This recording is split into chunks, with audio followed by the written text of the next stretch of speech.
Welcome to the Morning Report, a production of fightbackmedia.com, the #1 source of urban conservative information in America. Well, good morning, and welcome to the Morning Report. My name is Willie Lawson. The Morning Report is a production of fightbackmedia.com, fightbackmedia.com, and fightbackmediatv.com. I'm glad you are here today. It's starting to happen. This is one of the most important things, or important methods by which, when change comes, that it needs to happen quickly. The Trump administration's policies on making sure that illegal aliens, especially illegal aliens with criminal records, are being deported in what Trump names, and of course, hyperbolically, the largest deportation effort in the nation's history. Yeah, that's that dude.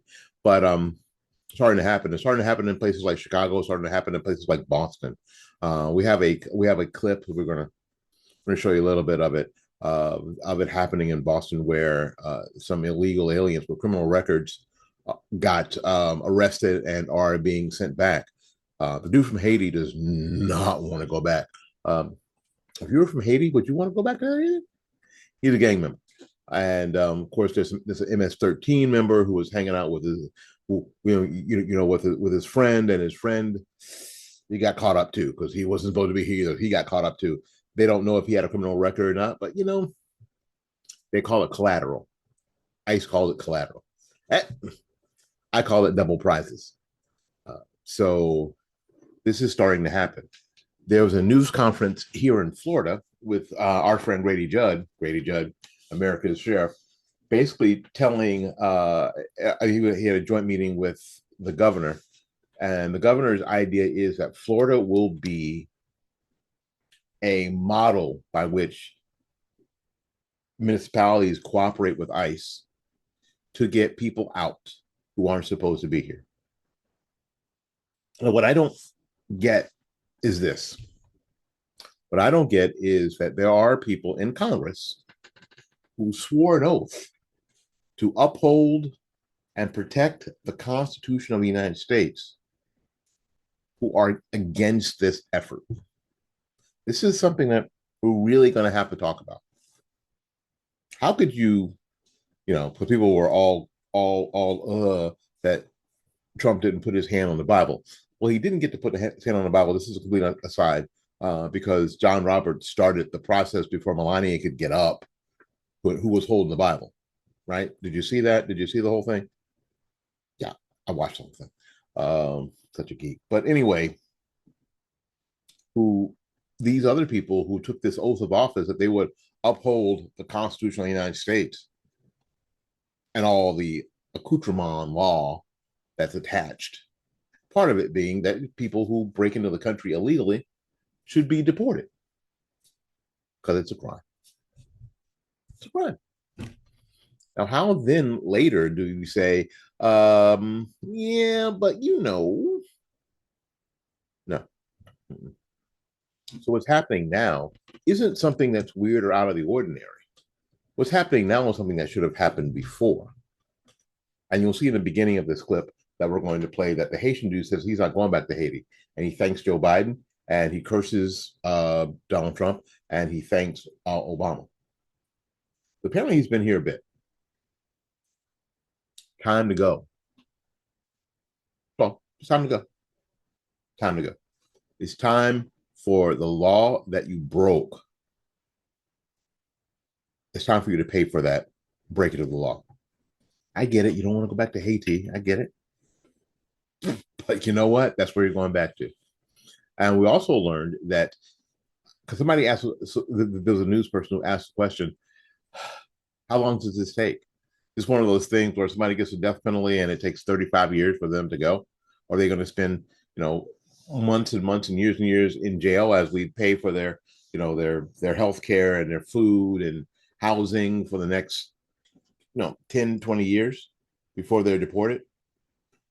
It depends on the country where they're going back to. Some countries have been very, very cooperative about, repatriating their people. Others have not been as cooperative. And they're going to be hearing from our our friend Marco Rubio, who's now Secretary of State, to encourage them to be more cooperative in repatriating their own citizens. Hopefully that'll be good. That'll be good. Because that's really what needs to happen. And first, it's funny. People were like, he's going to be gathering people up and shipping them back. Well, get the criminals first. Unfortunately, like in this one case in Boston, the MS-13 gang member is, some dude is hanging with them. Who is supposed to be there? The trick is self-deport. Get out. Go back home. Or go back somewhere. You know the line. You ain't got to go home, but you got to get the hell up out of here. All right, it's closing time. You got to get out of here, maybe for somebody else. So until we see you again, go out there and learn something, love somebody, and for goodness sake, go take care of yourself. Watch some of the clip. Thank you. I'm not going back to Haiti. One of those threats is this illegal alien from Haiti. ICE says he's a gang member with 17 criminal convictions in recent years. Trump, you feel me? Yo, Biden forever, bro. Thank Obama for everything that he did for me, bro. ICE Boston quickly takes down its next targets, including this illegal alien from Brazil who has an Interpol red notice for armed robbery. For people who don't get it, Interpol is an international police. This guy is wanted by the international police, so he's a real live bad guy. Salvadoran illegal alien charged locally with rape and released by a sanctuary jurisdiction. I'm not sure how you get charged with rape and be an illegal alien and then somehow get released. That's why local elections matter. And this Dominican illegal alien charged with assault with a deadly weapon and heroin trafficking. Officers also arrested this Guatemalan MS-13 gang member facing gun charges. ICE says he was released from local custody just the day before. Their detainer request was ignored because of sanctuary policies. And in a sign of shifting priorities with the new Trump administration, this man, who was in the same apartment as the target, was also arrested after ICE determined he's also in the U.S. illegally. This is what ICE calls collateral. So you guys got your main target just now, but you got somebody else. What just happened? So our main target was released by a sanctuary jurisdiction, not honoring a detainer. That person was released back into the community, and when we went to go find him, he's with somebody else who was previously removed from the United States. All right, it's new president, new flag day. There you go.